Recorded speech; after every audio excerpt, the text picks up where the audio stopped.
A ludopatia, ela é caracterizada pela incapacidade de resistir ao impulso de apostar.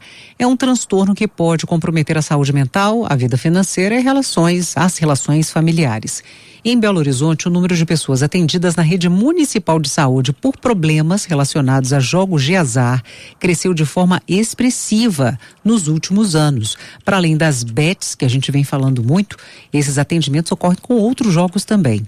Dados da Prefeitura mostram que os atendimentos passaram de 62 no ano de 2024 para 263 em 2025, um aumento de 324%. Neste ano, mesmo com dados ainda preliminares, já foram registrados 206 atendimentos, o equivalente a cerca de 78% de todo o volume contabilizado no ano passado. Os números também reforçam um alerta para o avanço das apostas online, aumento de pessoas que desenvolvem esse comportamento compulsivo. Para a gente falar desse assunto, eu converso agora com o professor de Fisiologia e Neurociência da UFMG e líder do Laboratório de Neurodesenvolvimento e Evolução, Bruno de Souza. Bom dia, Bruno. Bom dia, Shirley, tudo bom? Tudo certo, obrigado por atender o nosso convite. Bruno, para a gente entender, ludopatia, a gente pode entender mesmo como um vício? Sim, completamente. É um vício patológico, quer dizer, todo vício acaba sendo patológico, né? Mas é um comportamento em que a pessoa não consegue parar de pensar sobre aquele assunto específico, nesse caso, jogos, né? Então ele fica circular naquele assunto, ao ponto de não conseguir fazer mais nada. Quer dizer, não que não faça completamente, mas que boa parte do tempo ele fica pensando e fazendo repetindo aquele comportamento. Seria um comportamento semelhante para quem tem outros vícios? Cigarro, drogas, álcool ou não? Sim, muito similar, muito similar. Até mesmo porque os circuitos neurais que são ativados quando a gente tem uma adicção, até o termo técnico que a gente usa hoje não é nem mais vício, é adicção. Então, mas, bom, falando para o público geral, para a gente entender, né, seria vício mesmo. Então, os mecanismos, eles são muito similares em relação a abuso de drogas em geral, como álcool, cocaína, ou até mesmo em situações saudáveis, até esportes, mas algumas pessoas também acabam tendo, né, um vício, por exemplo, com esportes radicais. Então os mecanismos, a base, a estrutura é muito similar. É interessante porque quando a gente pensa em vício no cigarro, em drogas em geral e bebida alcoólica, ou mesmo com essa questão da adrenalina, a gente pensa sempre numa questão química, né? Tem um produto químico ali sendo inserido no corpo para causar dependência. E quando a gente pensa nos jogos, quer dizer, algo que não é uma introdução de uma substância no organismo, né? Mas é o próprio organismo gerando algum tipo de substância para gerar esse vício? Perfeito. Nossa, Shirley, eu adoro esse assunto até, né? Óbvio que é minha linha de pesquisa. Uma das coisas que a gente gosta na evolução é entender como que está por trás, né? E dentro do processo evolutivo é muito importante para o cérebro, para o organismo em si, ele repetir algo que é bom para ele, que é saudável para ele. Então é um mecanismo que a gente chama, de uma forma bem leiga, viu, gente? Acho que é bom ressaltar para os ouvintes, a gente chama de sistema de recompensa, mas ele não é só isso, tá? Mas por honestidade intelectual eu tenho que dizer que não é só isso. Mas para facilitar, para uma forma didática, a gente chama de sistema de recompensa, de prazer, de motivação.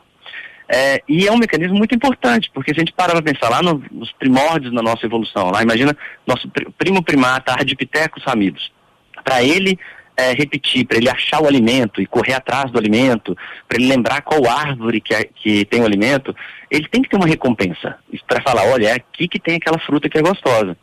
Então isso faz com que ele gaste energia ao longo do dia para buscar aquele alimento para sobreviver.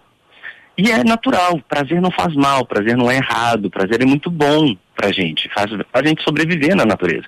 Só que algumas coisas, primeiro, que eu acho que é importante, primeiro, é que algumas coisas fazem com que tenha excesso de prazer. Não sei se a palavra melhor seria excesso, mas que fazem a gente ficar muito focado no prazer. E algumas dessas coisas, pessoas com intenções ruins, que não preocupam muito com o outro, eles acabam utilizando esse mecanismo que é natural, que faz parte da nossa vida, que faz parte da nossa evolução, para ganhar dinheiro. Né? Então, por exemplo, no sentido das drogas recreativas, ou drogas, até mesmo as drogas farmacológicas que a gente usa para depressão, outras que a gente usa para patologias, né, de saúde mental, elas acabam tendo que ser controladas porque pessoas querem ganhar dinheiro em cima dessas nossas vulnerabilidades. Então isso é muito importante entender E eu acho que é muito importante o Estado ficar a par disso e tentar controlar essa ambição dessas pessoas que ganham dinheiro em cima desse mecanismo natural do nosso corpo, controlar, evitar com que essas pessoas ganhem dinheiro em cima da gente. Então, o mecanismo é natural. Só que algumas dessas drogas ou outras coisas podem ser utilizadas como jogos, né? Elas podem ser hackeadas, entre aspas, eu sei uma palavra da moda, né? Elas podem ser hackeadas para que pessoas lucrem em cima disso. Pois é, mas no caso do jogo, onde é o prazer? É na possibilidade da vitória? Porque são várias famílias, agora então, com a ascensão das bets, a gente vê pessoas falidas, que não só o dinheiro comprometido do mês, mas patrimônios que a família passou uma vida para arrecadar, está indo embora. É como se ela não enxergasse tudo isso, né? E continua apostando, ou pega dinheiro emprestado. E como eu disse, eu sempre fico associando com alguma substância química introduzida, que o caso do jogo não tem, mas que prazer é esse que o organismo entende, né? Numa aposta em que não tem retorno, que não tem vitória. Sim, perfeito. A ilusão, Shirley, nesse caso é a ilusão e a nossa vulnerabilidade social. Isso faz muita diferença, porque quando a gente pensa em relação às drogas recreativas, se a gente comparar o índice de abuso, de vício, de adicção entre pessoas mais pobres e pessoas mais ricas, as pessoas mais pobres geralmente ficam mais adictas, mais viciadas. A gente olha isso em índice de cocaína, por exemplo. Pessoas mais ricas, elas têm menos chance, não que não fiquem viciadas, mas elas têm menos chances de ficarem viciadas. Então, a vulnerabilidade social aumenta muito a nossa chance de ficar adicto ou ficar viciado. Eu acho sempre muito importante o pessoal entender que muitas coisas que às vezes podem ser saudáveis, como o jogo é brincar, não é? Se não for envolver dinheiro, é brincar, faz parte das nossas, por isso chama ludopatia, né? Porque é lúdico, porque dá parte de prazer. Mas é igualzinho uma pessoa, por exemplo, se eu posso falar assim, gente, comer amendoim faz mal? Todo mundo fala que não, mas para algumas pessoas vai fazer muito mal. Então tem algumas predisposições que são genéticas, pode ser uma alergia muito forte que mata uma pessoa que tem alergia a amendoim. Então aí vem a pergunta, qualquer pessoa pode desenvolver uma ludopatia? Quer dizer, quem nunca apostou, pode acontecer dela ter contato, assim como as drogas, né? Em geral, ilícitas, ter contato e se ver numa situação dessa de vício? Excelente pergunta. Sim, pode. Só que porque tem variáveis que deixam a gente mais vulnerável, só que a gente não sabe todas as variáveis. Porque algumas são genéticas, e a gente não tem teste genético para tudo, né? Infelizmente a gente não tem esse conhecimento. Então tem a parte genética. A outra é vulnerabilidade social. Vulnerabilidade social faz muita diferença. Tem assim um exemplo bem rápido, eu sei que a gente tem pouquinho tempo, que ratos, por exemplo, lá na década de 80, experimentos com ratos, em que eles apertam uma alavanca e recebem cocaína, eles viciam rapidinho. Mas se eu colocar uns brinquedinhos no meio da gaiola, cai o vício dele. Se eu colocar brinquedos e mais um outro rato para ele brincar com outras coisas, cai ainda mais o vício do rato com a cocaína. A mesma coisa quando a gente pensa em vulnerabilidade social.